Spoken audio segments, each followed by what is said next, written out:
Halo semuanya, apa kabar? Yang pasti selalu happy ya guys. Ketemu lagi dengan Mia Erni. Oke, di sini saya mau sharing santai ya tentang pada waktu saya mau ke Taiwan ya. Awal mau ke Taiwan dan sampai ke Taiwan awal mula gitu ya, saya mau cerita. Oke, awal mulanya saya masuk ke PT ya. Selama 3 bulan ya teman-teman. Saya belajar di sana. Waktu itu kayak merasa aduh susah banget gitu ya, harus menghafalkan setiap bahan itu bahasanya diganti ya, semuanya diganti dengan bahasa Mandarin ya, dari angka 1 sampai 100, dari IBC semuanya diganti dengan Mandarin ya. Di situ saya waktu itu merasa aduh susah banget gitu ya, udah emak-emak gitu kan, dan di situ usianya emang sudah istilahnya 25 ke atas semua. Kalau waktu dulu kan umur segitu anaknya sudah 2, 3 gitu ya. Untuk saya pribadi aja anak saya waktu itu 2 dan ya masih kecil sih intinya, tapi kan sudah mak-mak gitu ya.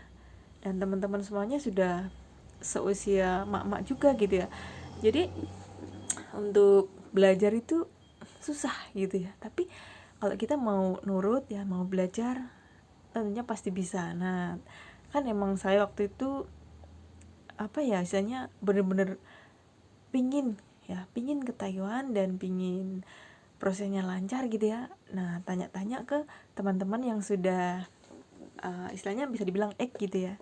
Itu sudah ke Taiwan, balik dan mau balik lagi gitu ya. Nah, tanya-tanya katanya gini, udah ngikutin aja, nanti sampai sana nggak kayak gini kok ya, nggak bisa bahasa pun nggak apa-apa, yang penting kamu bisa kerja gitu ya. Nah, ternyata benar ya teman-teman. Jadi kalau masuk PT itu rasanya emang takut dan kayak tertekan gitu ya, tapi ternyata nyampe di Taiwan itu ya emang sih bahasa kurang bisa ya, terus menyesuaikan diri gitu ya, tapi ya oke-oke saja gitu ya untuk penyesuaiannya, yang penting nurut gitu ya. Nah, dan waktu di PT itu gimana ya, rasanya itu emang jauh dari keluarga, jauh dari anak, itu kan rasanya kayak ya sedih, senang, gimana gitu ya teman-teman. Nah, itu harus bener-bener kayak kita itu kosongkan ya pikiran-pikiran, ingat keluarga itu kita kosongkan dulu, kita fokus belajar dulu ya. Bukannya kita melupakan keluarga ya, tapi emang fokus untuk belajar. Nah, waktu itu ya saya itu paling yang saya ingat ya, maksudnya paling sedih, paling kangen sama anak ya. Waktu itu anak saya masih kecil ya, masih umur 2 tahun gitu ya. Itu tuh kalau waktu tidur ya teman-teman, kalau waktu tidur tuh inget anak, aduh gimana ya, ya kayak sedih tapi harus fokus gitu ya. Jadi itu menjadi kayak suatu beban gitu ya teman-teman. Nah, tapi seiringnya waktu ya, sudah proses lancar ke Taiwan. Nah, ya sampai saat ini gitu ya, itu ya penting intinya tidak lupa dengan anak ya, tidak lupa dengan keluarga, seperti itu. Oke, seperti itu ya teman-teman prosesnya. Waktu itu saya itu 3 bulan di PT. Ya mungkin bisa dibilang cepat, bisa dibilang lambat, tapi emang 3 bulan ya prosesnya waktu itu. Waktu itu saya 3 bulan terbang dan ya bersyukur dapat majikan yang baik sampai saat ini gitu ya, sampai 15 tahun di keluarga yang sama gitu ya. Jadi sudah kayak keluarga sendiri ya, kayak orang tua sendiri, kayak sudah dianggap anak sendiri lah di sini gitu ya.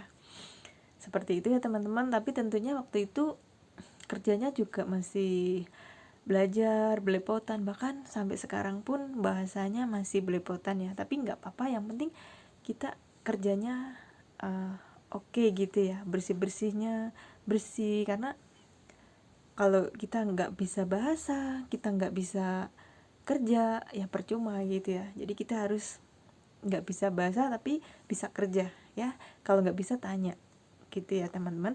Oke, itu cerita singkat saya waktu di penampungan dan waktu di awal ke Taiwan ya.